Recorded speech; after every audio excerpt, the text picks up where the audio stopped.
pessoal! Olá, terceiro ano! Vamos iniciar mais uma aula desta semana, tá certo? E vamos para a nossa aula de português. Hoje estudaremos o gênero, tá certo? Das palavras masculino e feminino, que é a forma de identificar, tá certo? As nossas palavras para um determinado gênero, se é o masculino ou o feminino, tá certo?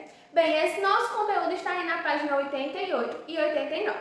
Bem, como vocês podem perceber aí no nosso livro, ele fala um pouquinho sobre o significado das palavras e ele usa esses dois personagens, tá certo? O pato e a pulga, para identificarmos o seu gênero, tá certo?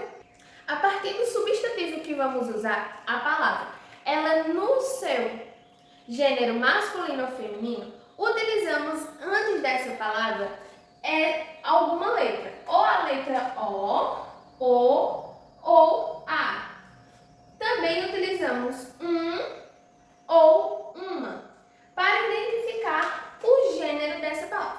Quando utilizamos a vogal O, esse substantivo é do gênero masculino. Quando utilizamos a vogal A, estamos falando de um gênero feminino, tá certo? Nosso substantivo é do gênero feminino.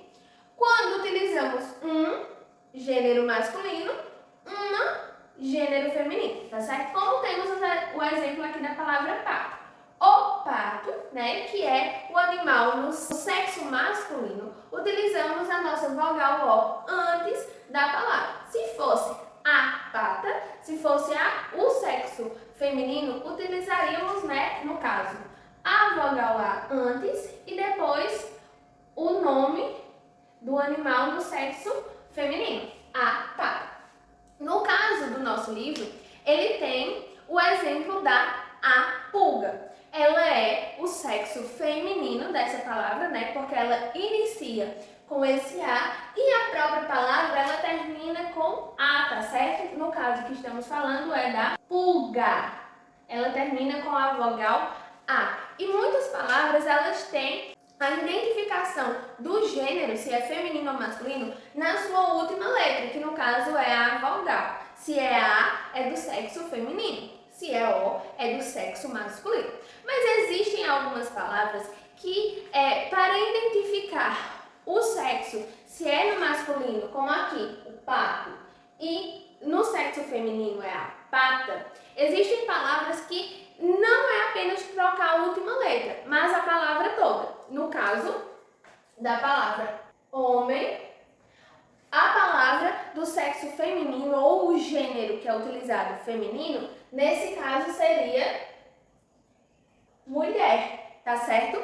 Pois é a palavra que identifica esse gênero feminino, tá bom?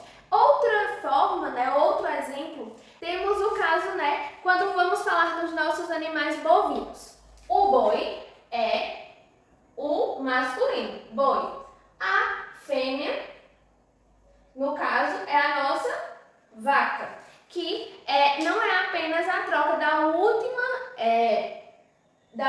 letra que identifica a mudança desse gênero, mas a troca de toda a palavra, pois o feminino de boi é vaca. No caso do nosso animal pato, o feminino é pata. A troca é apenas na última letra.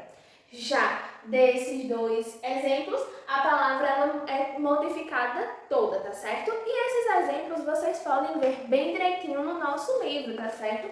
Que na página 89 existe essa tabela de substantivos, né?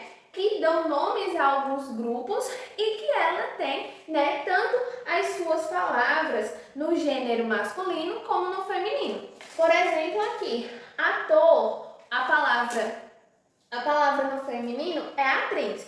Notem que, nesse caso, ator é escrito, né, o seu final é com OR, depois da letra T. O que muda são as últimas 3 letras, tá certo? Que é escrito RIZ, atriz. Modifica uma boa parte da palavra, tá certo? Diferente do exemplo aqui do pato e da pata, que a gente só troca a última letra. Existem palavras que modificamos toda a palavra, tá certo? E existem palavras que a gente só modifica um pouquinho do seu final. Então, é importante é identificar bem direitinho a palavra, né? Qual é a do gênero masculino, qual é a do gênero feminino.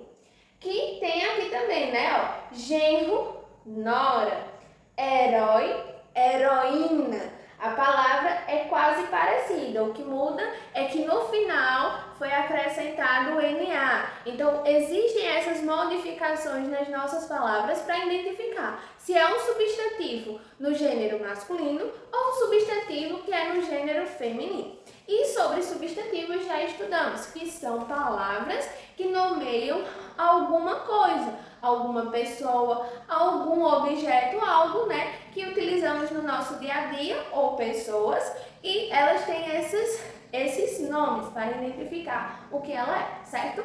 Então, após esse estudo, de vocês conhecerem outros exemplos de palavras no gênero masculino e feminino, farão essa atividade de fixação, que é para vocês desenvolverem esse estudo sobre o gênero masculino e feminino. Além dessa minha explicação de alguns exemplos de palavras que podem ser modificadas e trocadas em relação a cada um desses gêneros, vocês têm esse pedacinho aqui, tá certo? Na página 88, que dá uma explicação bem direitinho de exemplos, de gêneros masculinos, femininos e como pode acontecer essa troca das palavras ou apenas no finalzinho de cada palavra que modifica esse substantivo, tá certo? Então façam a atividade, façam a leitura, tá certo? E me mandem na próxima aula.